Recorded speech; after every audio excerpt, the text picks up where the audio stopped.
Morning, a Texas death row inmate perhaps breathing a sigh of relief for now, because last night the Texas Supreme Court granted a historic last-minute stay on his execution.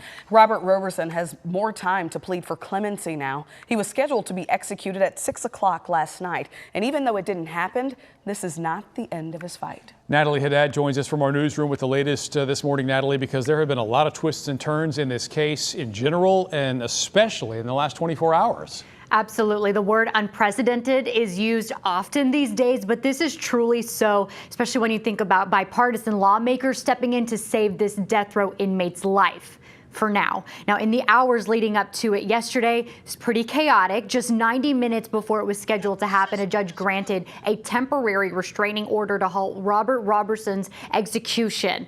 Afterward, for the first time in state history, state lawmakers issued a subpoena for a death row inmate. The Texas Court of Criminal Appeals fought this process, but the Texas Supreme Court ultimately decided to stay or pause Roberson's execution. Now, we have been told the execution is paused, not stopped, and we don't exactly know what this means right now. Lawmakers WFA spoke with last night, however, shared their confidence in Roberson's innocence. I'm deeply concerned that we're about to move forward with an execution that would result in the killing of an innocent man in Robert Roberson. If he is executed today, then we have to question the entire justice system in the state of Texas. Now, this inmate could be the first person in the country executed for allegedly shaking a baby to death in 2002.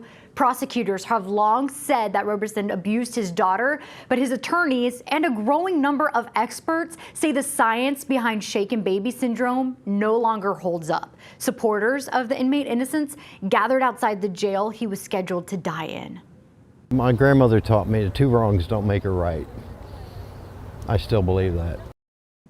The legal battle is not over. Roberson's subpoena has him scheduled to testify at the Texas Capitol on Monday, but a new execution date could be set after his potential testimony or even sooner if ordered by the court. Mark.